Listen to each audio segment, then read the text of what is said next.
Hi, it's time for another verb of the day. Today's verb is limp, and this verb was suggested by the viewer Luis. Luis, thank you so much for today's suggestion. Now let's take a moment and review some of the definitions or the ways that you can use this verb. The first way you might encounter the verb limp can mean to walk with difficulty, typically because of maybe a damaged or stiff leg or foot. Well, sometimes this could be a result of some type of injury. This is probably the most frequent way that we will see the verb used, but a second way you might encounter it could be a little more broad, and it can mean to proceed with difficulty. So this will sometimes be used in discussing someone traveling or moving. Doesn't mean that they have an injury, but just it's kind of a slow process, and it's not really quick sort of movement. For now, you should know that limp is a regular verb. If you want to make the progressive form of this verb, all you need to do is add ing, and that forms limping. The past tense and the participle form of our verb can be made by adding ed.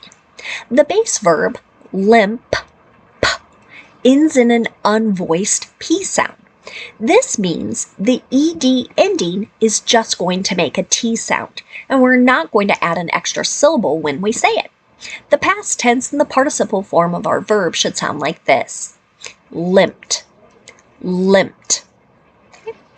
Now, there are a couple phrasal verbs that you might encounter. One is to limp in. The first way we can use this is to describe someone entering a place while we're walking in a rather irregular manner. And again, this is most commonly due to some type of injury. An example of this could be, the dog limped in the house after being gone half the day.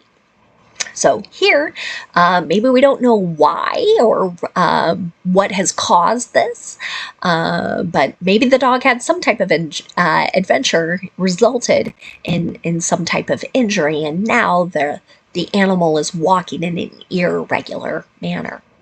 A second way you might encounter limp in can again mean to move or travel with halting or unsteady progress. This really goes back to that second definition of proceeding with some difficulty. An example of this: we haven't trained much for the 50-mile bike ride, so we're likely going to limp in. So it might mean we're not going to be moving quickly and consistently to cover those 50 miles. We might have to take some breaks to rest and make it to the end. Another phrasal verb you might encounter is to limp off. This is going to be really common if you are a sports watcher. So we'll hear of many examples of someone walking away from either someone or from something while putting more weight on a leg than the other one due to an injury. So an example of this: the athlete limped off the court after the collision. Maybe this is describing what occurred during a basketball game, a volleyball match here, but two people collide, they run into each other, and someone has to walk kind of irregularly off the court. Maybe they're not able to continue playing due to this injury. Now let's continue using our verb of the day in a couple different verb tenses. Today we're going to practice the past perfect and the simple present. Let's start with the past perfect. We use this verb tense to talk about completed actions.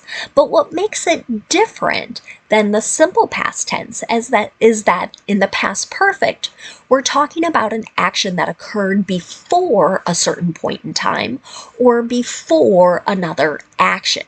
And so this sentence structure, or the structure of our verb, really helps us understand the order in which something happened. To make sentences in the past perfect, we're going to be using the past form of have, which is had, and then our participle form of the verb. Now, our structure in the past perfect will stay the same no matter what our subject is. So in the affirmative or in positive sentences, we're going to have our subject, had, and then the participle. An example of this. Just days earlier, she had limped through the airport on the same fractured leg while returning from a business trip. Okay, so again, here this is probably helping us realize she had continued to walk despite being injured, maybe before that fracture was actually detected or diagnosed. Now, if you want to make a negative past perfect sentence, our pattern here will be to have our subject, then had not, or the contraction hadn't, and then the participle. Let's take a look at another example. More than 70% of hip resurfacing patients reported they hadn't limped in the past 30 days, compared with about 50% of patients who had total hip replacements.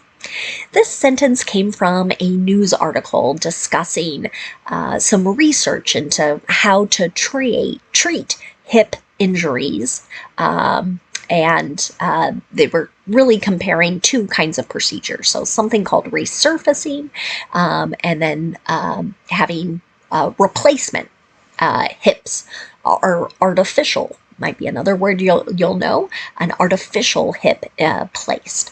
And so comparing here, how many people say they are walking in a way that is irregular, or putting more weight on one than the other.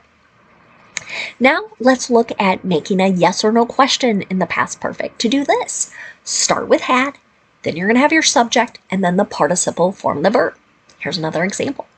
Had the regional bank limped along during the recession? So here we're maybe asking a question about that sort of making progress.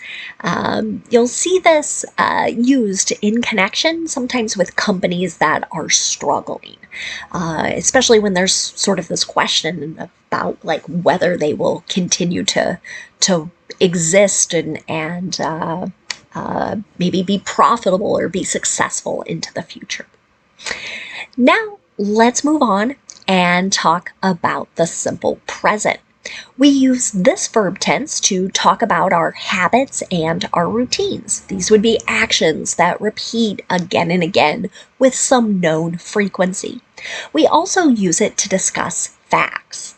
The simple present is a verb tense where we need to pay attention to our subject because it's going to affect how we make our verb.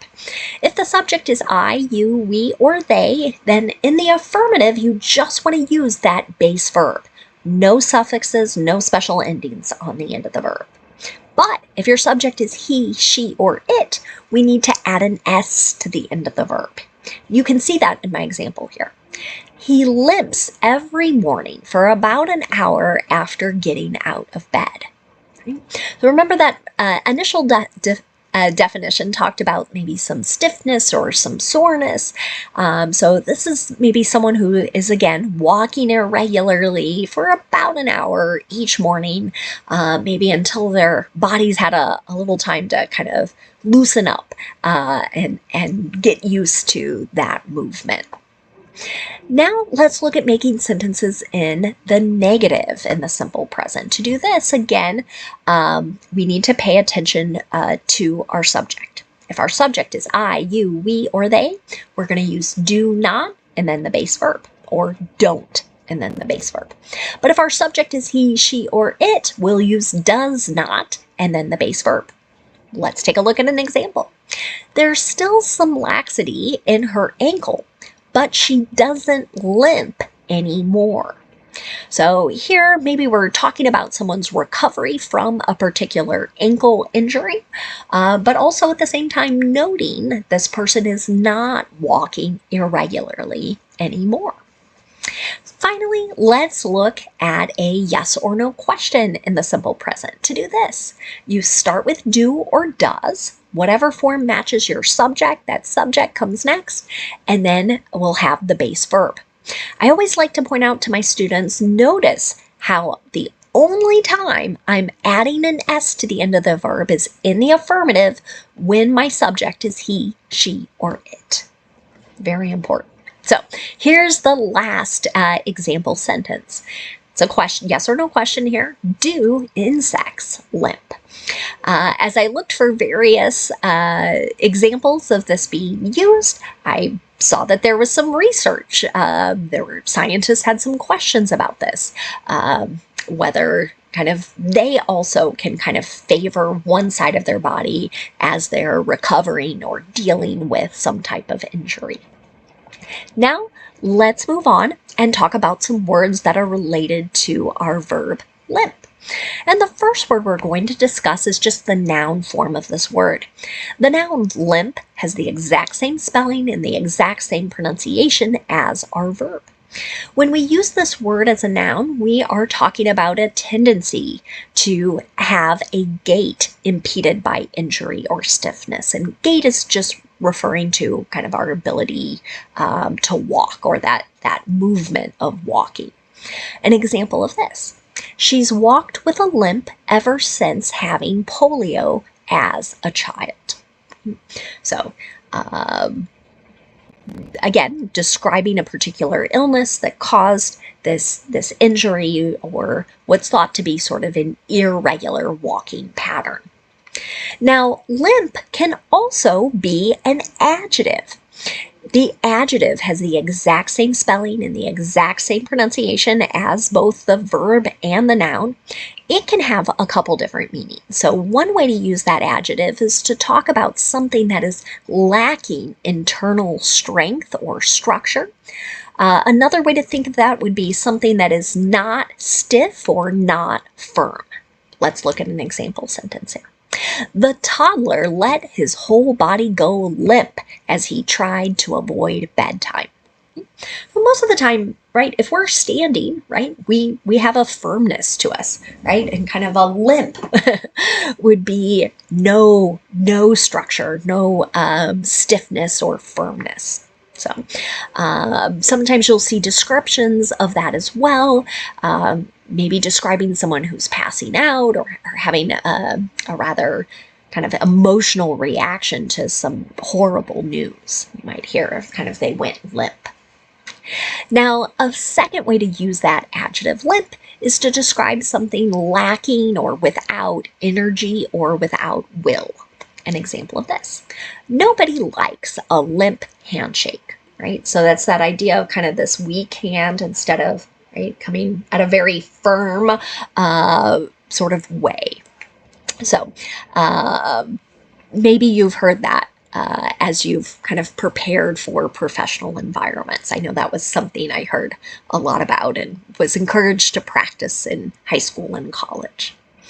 Now, an adverb you might encounter is limply. That ly suffix is usually a good indication we have an adverb.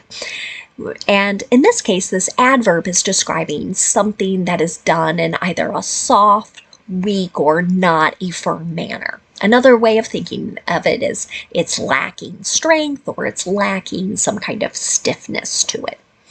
An example of this might be, I thought the movie was brilliant and stylish, but it ended limply. So, it's another way of saying kind of the ending was bad. It was soft. It maybe didn't seem to fit with the rest, or it lacked some strength. One more word for us today. It's the noun limpness. So here we're describing the state of being soft or lacking stiffness. Another word you might hear to describe this is flabby. So an example of this might be, she's been trying to do something about the limpness of her hair, right? I think we talked about like volume with some other verbs recently. And so this is kind of like it's not holding the shape that this person wants. I know I've heard that used in various hair care commercials too, kind of describing either limp hair as an adjective or using that noun form. Thanks again to Luis for suggesting today's verb. I thank you all for watching. Have a great day.